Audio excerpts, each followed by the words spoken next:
Hello, Internet. It is I, the Malik Aaron, and welcome back to Box Office Predictions. Today, we're going to be talking about national champions. So, as usual, we're going to be going over the pros and cons. So, let's get to it. Pros. Shoot. Well, I'm looking at Rotten Tomatoes off screen, and it says it has a 69%. Make with that what you will. As we speak. Um, I mean, that's a good enough score. I mean, it's not great, but it's not terrible. It's not like it's gonna kill the movie. I mean, maybe it would if expectations were like ridiculously high, but they're not. So it's not gonna have any real negative impact. And as I always say, it's better to have good reviews than bad reviews. So it's in the good category. So I consider it a pro. So that's pro number one.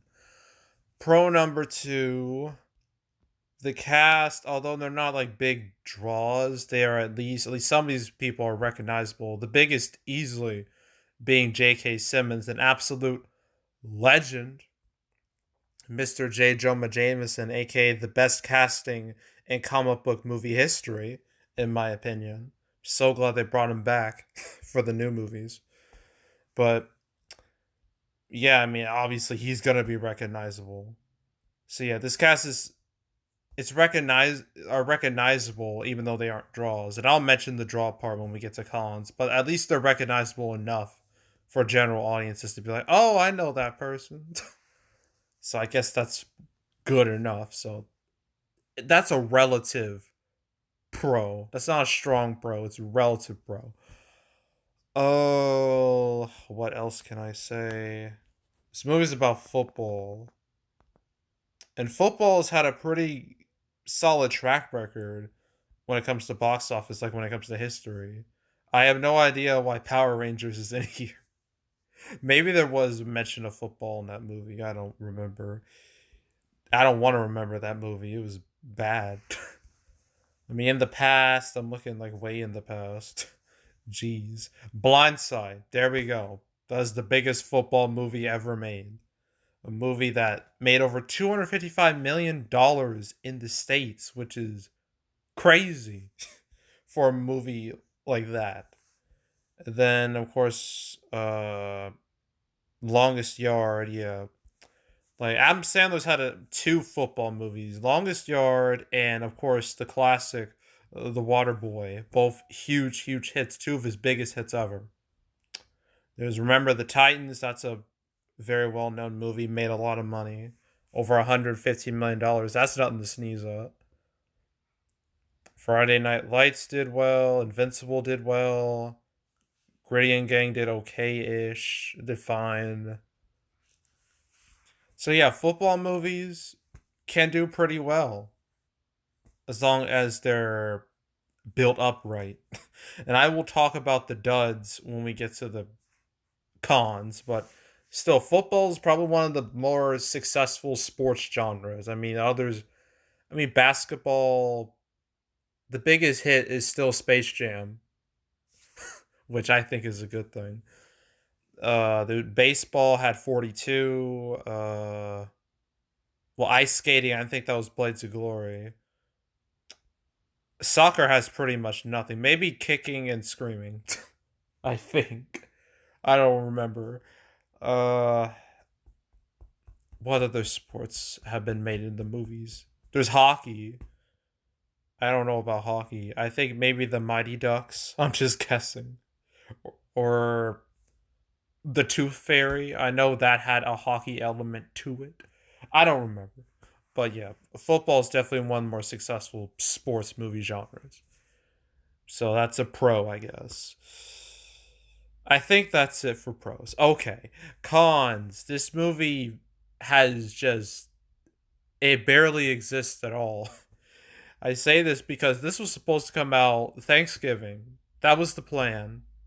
That's what I saw for a long time. Then out of nowhere, it disappeared. It went away. I was like, wait a minute. What happened? And I found out it got delayed to this weekend. And like, and keep in mind, this is like less than a month before it was supposed to come out. So That's a big yikes. And like the marketing for this movie has just been non-existent. I haven't seen a single ad, not one ad for this movie. I've seen plenty of ads for West Side Story, Spider-Man, Matrix. Okay, I've seen ads for all those movies.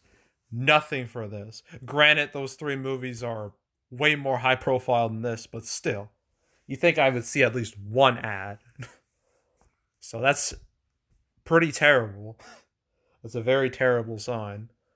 So I would consider that a big con. No advertising. It barely exists in moviegoers' eyes. So that's easy con number one. So con number two, the cast. While I did say some of them are recognizable, it doesn't mean they're draws though. I mean, J.K. Simmons is mostly he's more of a supporting actor in the grand scheme of things. I mean, yes, he's been a main part in some movies, or at least played a major role. I mean, look at Whiplash. That's where he won his Oscar. He played a big part in that movie. But in most movies, he's just kind of like a side character, which isn't bad. But yeah, I wouldn't call him like a direct draw. And then the rest are just kind of like, again, recognizable, but none of them can really carry a movie on their own. So, yeah, I would consider that a con right there. That's con number two. Con number three, I noticed that the football genre, yes, it's had big success in the past, but recently, not so much. There was Brian Banks, which I did cover. Nobody watched that. No one watched watched that movie. Is that trying to keep going? Concussion. That was with Will Smith. That was a Christmas movie, directed on Christmas. Bombed hard. One of Will Smith's worst performing movies, although that's definitely been beaten by King Richard. Uh, Woodlawn. No one remembers that. That didn't do great. Mile American just didn't even exist when it comes to box office. Uh, When the game stands tall, that did not great. Draft Day didn't do great. Yeah, the last real big football movie was The Blind Side. And that was well over a decade ago. Even before then, like The Express, The Long Shots did horrific. Leatherheads bad. Comebacks bad. Yeah, so I know Facing the Giants has like a big old following because it was like a small Christian movie. I saw this movie when I was like in the school. I thought it was okay. I didn't hate it. But yeah, well, it did make more money, when it comes to home video. But still, even at the height of football movies, you still had bombs in there. So, and now it's just even worse.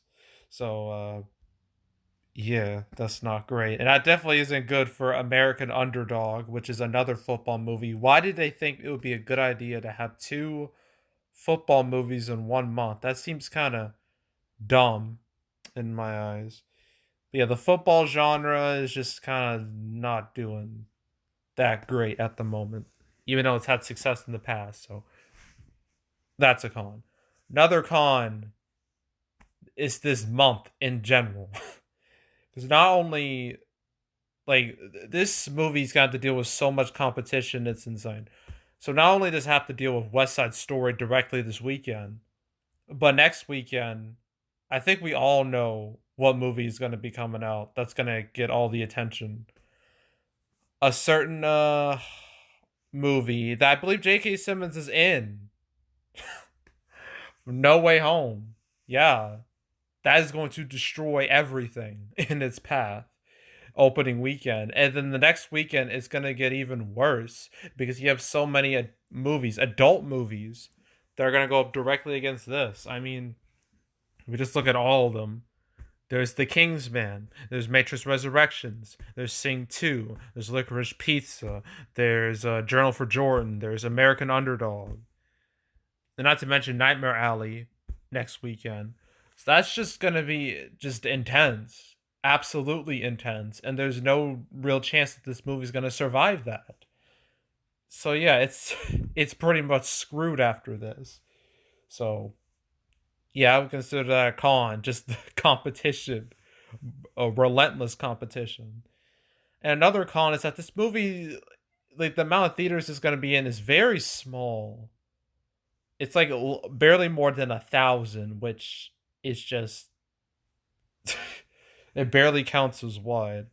So it's just screwed. It's just screwed at this point. And that low theater count doesn't help anything at all. In fact, it makes things even worse. So yeah, that's another con.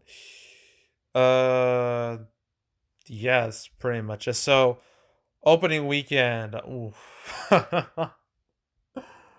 it's hard because of the low theater count, lack of hype, and brutal competition coming up. I'm going to say less than $2 million opening weekend. I don't see it getting past 2 million. It may not even get past one, but I'm gonna be optimistic. I'm gonna say less than 2 million. So let's say between $1 and $2 million. I'm just gonna say that, and then overall might reach like 4, 5 million, and then it will die, and then no one will ever think about it ever again. So that's National Champions.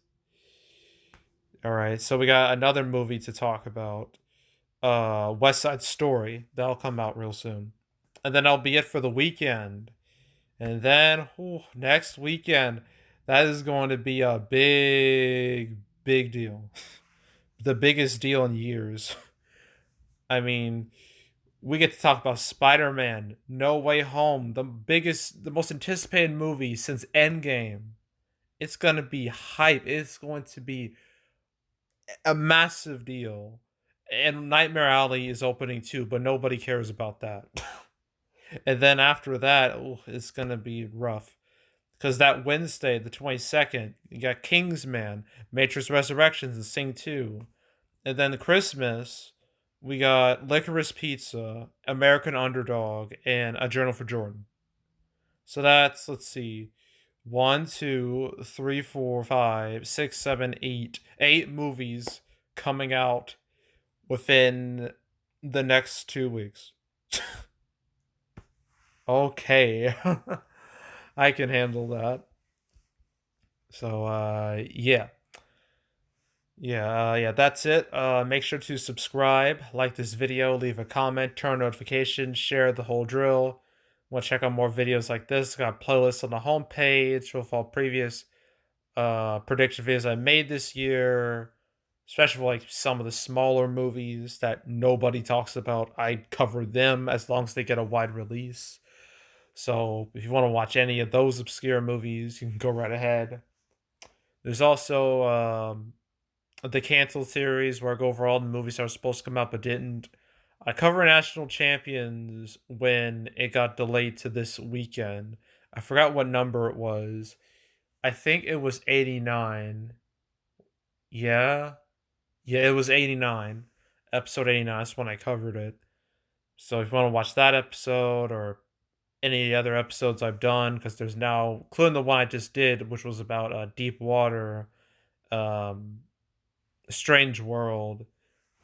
Yeah, that was episode 92. So there's now 92 episodes. You want to watch any of them, go right ahead. You got plenty to choose from. And then there's also box office recaps where I go over the box office results for any particular month. Just the November recap last week. December recap will come out within the first week of 2022. I'll wait until we get like final numbers because for a while it's just going to be estimates and I can't really it's hard to cover estimates. So I'm going to wait till we get legit numbers and then I'll make that video. And I will also make a 2021 recap because 2021 it's been a strange year to say the least when it comes to movies. So I might do a two-part one with that where I cover the theatrical side and the streaming side because it's pretty interesting. At least I think it is. But that won't be till much later. But if you wanna watch any of the past recap videos I've made, you can go right ahead. And yeah, that's it. That's all. I am out and goodbye.